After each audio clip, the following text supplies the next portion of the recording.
Додека се конектираме со Кина и Запомни градот? Гуанчжоу. Со Нина Ангеловска денеска и Станков, една наша фантастична дама, сме имале всушност со почетоците на утринската, кога таа беше всушност и нели особено зачетокот на низината професионална кариера со Групер во 2011 кога беше и можеби коосновач на првата платформа за групни попусти. Цеце многу повеќе се разбира за ова, бидејќи таа имаше и прилика многу повеќе да работи во тој дел многу поодамна, меѓутоа вистина ќе кажеме дека таа е истакната предприемачка, економиска, па јас бих рекол и доста присутна на јавната платформа, позната по својата улога во на дигитална трансформација на е-трговијата во Македонија и пошироко.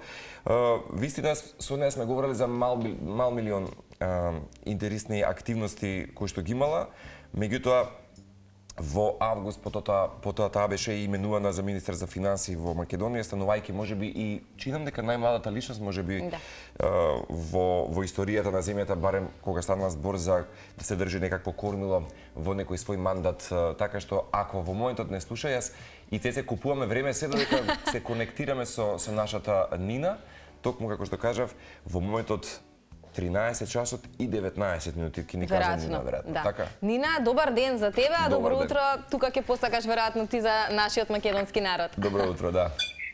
Да, добро утро и голем поздрав до вас од Кина и до гледачите. Како си, Нина? Да, кај мене е добар ден. Како? Кај мене е добар ден, викам. Да, кај тебе е добар ден. Да, зборевме дека може да имаме мал проблем со конекцијата, но се надевам дека се ќе биде онака како што треба. Прво би сакала да те прашам колку време веќе сте во Кина, со оглед на тоа што успеав да видам дека веројатно наскоро се враќате во Македонија, па од тој подолг престој кој што го имате таму, веројатно и веќе можеш да ни споделиш некои интересни работи за животот и секојдневијата кој што таму ги имате. И прости на дигресија, мора да признам дека оваа работна канцеларија атмосфера одлично ти прилега. Да, зелено е многу, како што и цел град многу зелен. Инаку тука сме 2 месеци веќе.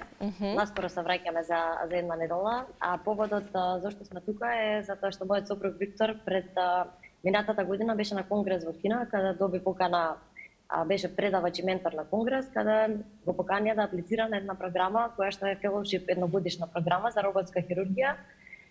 И таа програма е од еминентна глобална организација Endourological Society се вика. Тој секако јас го поддржав да аплицира, иако нели периодот не е наидеален, сега се мало бебе. И откако го примија, после кога разговарав на работа за неговото удање и потенцијално се спремав да го посетам, и мене ми се укажа практично прилика од работа да преземам предвремено нова позиција тука за развој на партнерства, соработки и набавки од Кина.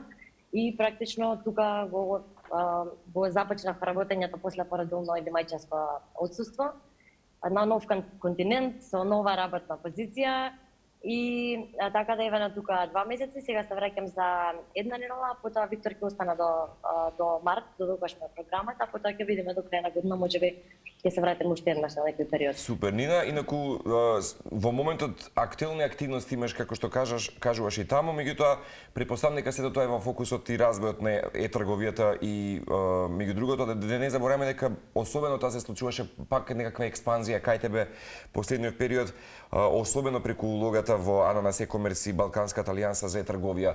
Ова за роботиката е сосема нешто ново кое што го воведуваш, претпоставам дека и вака интересно е да се восприеми од можеби најиновативните луѓе кога стана збор за технологија и дигитална писменост, кога стана збор за Кина. Па да, ова што го спомнав за роботска хирургија е програмата на сопругот. Меѓутоа, да, е програмата на Виктор. Меѓутоа, генерално се што ги спомнаве роботите и трговијата, на кратко. Значи, е-трговијата дефинитивно мислам дека е најразвиена во Кина. Има навистина многу што да се научи од нивниот екосистем за е-трговија.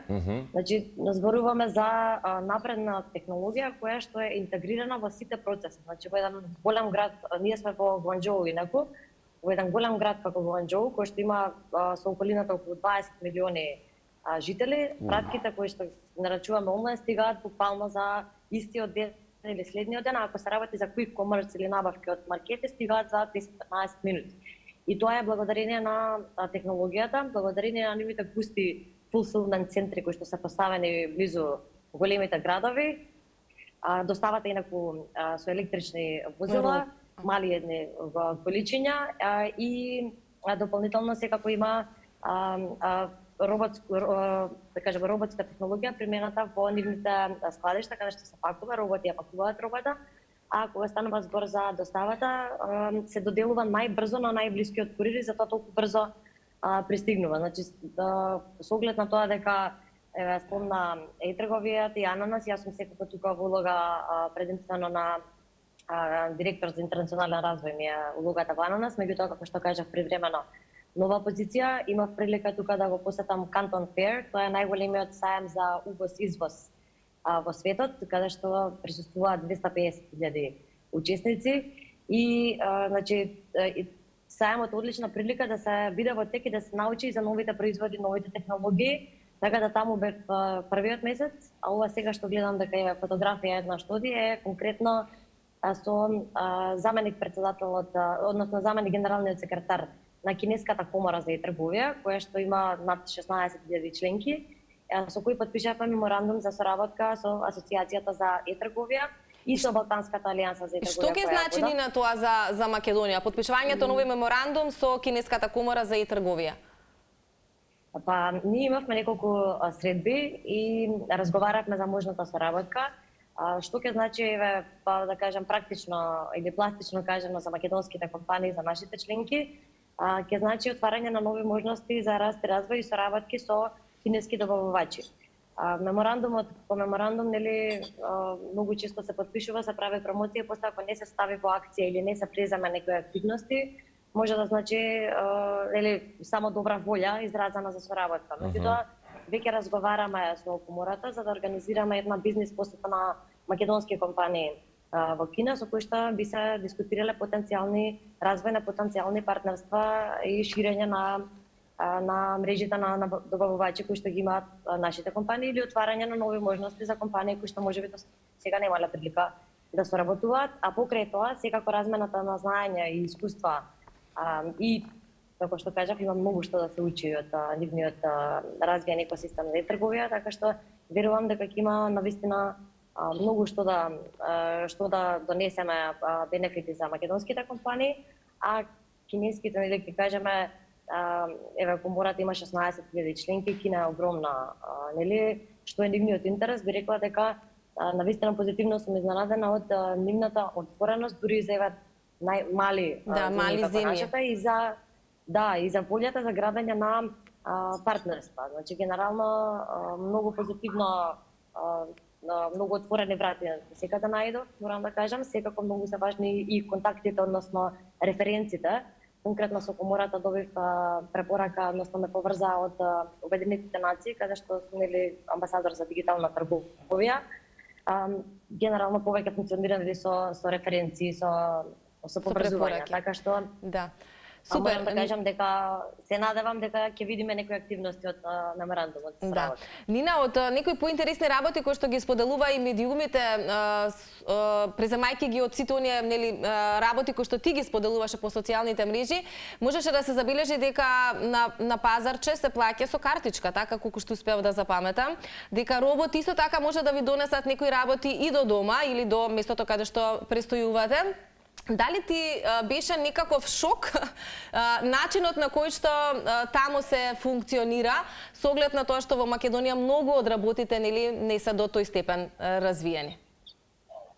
Па да, обично викаат дека културолошки шок е од една страна кога ќе дојдете и после кога ќе се вратите. Да. Генерално знаеме, нели, се информираме преку интернет, преку медиуми за тоа како е развиено, за тоа како работат плаќањата, за Alipay, меѓутоа саме друго искуството кога ќе дојдете тука и кога на лице место ќе го живеете тоа, да. Да, значи буквално технологијата, мене ми е фасцинантно како технологијата е интегрирана во секој аспект од живењето, со да го направи полесно, поефикасно функционирањето, а начинот или екосистемот на плаќање е толку развиен што готовина воопшто не сум видела или не се плаќа, на многу места не се прифаќа. Ова што го спомна Цеца, на тезга се плаќа, значи генерално плаќањата се со QR кодови и секоја тезга или било каде, значи има QR код каде што го скендирате со Alipay и автоматски во буквално секунда се извршува трансакцијата. Интересно е што без разлика на на браншата, на индустријата, на возраста, на нивото на едукација, сите луѓе, значи се со Alipay и WeChat. Тоа се две така наречени супер апликации. Значи и возрастни и млади, за младите не е проблем, меѓутоа и за возрастните, така? Да. Значи, апликацијата генерално, ако немате Alipay или WeChat, е како да не постоите тука. Еднаш ми снема интернет и сватив дека не можам да земам такси, не можам да платам, не можам, буквално ништо не може да направите. Се зависи од супер апликацијата. Алатки за комуникација. Значи, тоа е кога ги имате и PayPal, и Amazon, и Uber, интегрирани во една апликација. Така да има многу што да се научи и од нивниот развиен платежен екосистем и мислам фасцинантно да се види како работи. Да, Нина, сме говореле на многу теми, се познаваме многу години, си била дел од Дринската и вистина она што може да го забележиме и како тебе, ова ти го кажуваме нели како пријател, дека секој пат остануваш прагматична со вистинска визија. И сега 2 месеци не е мал период за да можеш да го обсервираш сето тоа можеби како кинески народ, менталитет и заедница. Што те фасцинираше можеби најмногу од овој престој во кинескиот град, а и генерално од кинескиот народ? Кои вредности можеби ти оставија впечаток најмногу, бидејќи Кина има длабока традиција, но и, како што кажавме, силна модернизација? Како изгледа можеби тој спојни с твоја призма низ твои очи, да речеме како некој кој што доаѓа од помал балкански пазари, ако веќе говориме за оние културни лекции кои што имаше прилика да ги научиш барем во кусиот тој период и престој таму и работа во Кина, и како кинескиот менталитет се разликува можеби од овдешниот, она што те научи можеби за овие 2 месеци предстои? Па, добро, да, многу е различно. Мислам, различно е начинот на живот, различно е начинот на комуницирање, начинот на работа. Пошто зборевме, нели, што ме фасцинира сега, кажавме за технологијата од една страна, од друга страна се луѓето, кои што прво што ми е многу изненадувачки, што имав прилика тука да го видам за нивниот, да кажеме, менталитет, е начинот на размислување, кој што е исклучително позитивен. Значи се генерално многу транспарентни и мобилни за Да. Значи генерално се многу, мене барам, се ова се моите перцепции, се генерално едноставен, весел народ. Кај да одите по парковите гледате и пензионери кои што се весели, кои што играат пинг-понг или некоја друга игра, се дружат, значи како на времето кај нас што биле парковите и децата, така е генерално тука во буквално секој парк, ги има многу паркови. Значи, покрај нивниот позитивен начин на размислување, тука морам да кажам трудолюбивоста и работливоста. Работливоста, зборувам сега дека се многу вредни и работливи, а не го прават тоа со жалење или фалење, туку некако се личи како да е со леснотија. Тоа е, сега зашто кажувам, нели работливи, сум имала прилика и да видам, буквално во секое време од денот се праќаат мејлови, пораки се одговара за работа, дали е тоа навечер по 10 по 11 за време на викенд. Тоа да го правите кај нас, ќе бидете опоменати дека не се прави после 5 вон работно време. Значи, друго е колективната дисциплина која што имаат како народ и која што мислам дека поради тоа се и толку напред, поради способноста тоа што се вели работливи, поради способноста брзо да учат да се прилагодуваат на промените, бидејќи Кина во последните 40 години има навистина огромен напредок доживеано и не за џабе викаат дека Кина е народ, кажам, 22 век пред да дојдеме, викаат дека друга планета, луѓе што биле, нели, ќе видиш колку е напред. И навистина така да е градот конкретно каде што сме е модерен, зелен град, секако полн со кинези, странци и да ги има, морам да кажам дека не се приветуваат толку, на сајамот имаше доста. Меѓутоа, вака генерално е убав град да се поминат 2 месеци и искуства големи, бидејќи од секој народ имаме прилика многу да учиме. Нина, би можела ли да живееш во милионски град како овој? Па јас искрено мислев дека многу повеќе време ќе ми треба да стигнам од едно до друго место. Викаат дека најдобро е да немате посебни очекувања, така да не дојдов со некои специјални очекувања и затоа може сум и бев позитивно изненадана кога дојдовме. Прилично многу е добра инфраструктурата и лесно се стигнува од едно до друго место. И прости на дигресија, се повеќе говориме за... Не е така гужви. За јавниот транспорт Извини, постојано се говори за Кина и тоа баш не интересира, можеби бидејќи секој ден или некако има една таква компетитивност кој ќе го создаде најголемиот воз или најбрзиот воз и така натаму. И тоа да ни го малце посведочиш како изгледа можеби користењето ако го користите можеби со Виктор и јавниот транспорт. Да, користиме за тоа што за транспорт има многу опции на располагање, значи тука се метро, трамваи, автобуси, се е пак со една апликација. Супер апликација. Ние најмногу искрено користиме точаци, има премногу низ градот густа мрежа. Буквално на секој чекор може со еден скен на QR код да изрентате точак, исто е пак преку Alipay. Лесно се стига од едно до друго место со точак. Така да најчесто сум со точак, освен во ваквите денови во денес, а ги имам многу, кога е навистина многу жешко и многу влажно. Значи времето не е баш. Затоа уствари волку е зелен градот, затоа што е добра климата за за зеленилото, меѓутоа вака за луѓето генерално е денеска влажноста е 86%.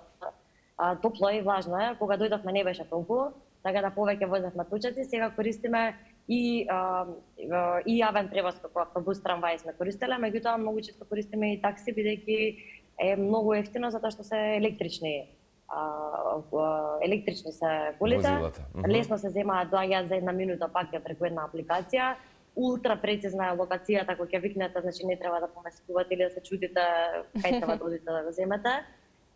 Така да користиме све, да кажам, све од јавен превоз, а во однос на Марко на брзите возови, бевме со воз до други места со брзите, тие се движат околу 300 км на саат генерално, така да Space Shuttle.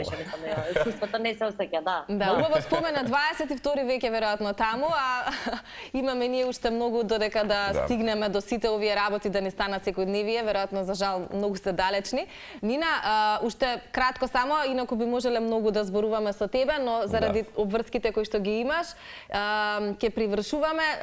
Како вашето синче го ужива целиот овој период?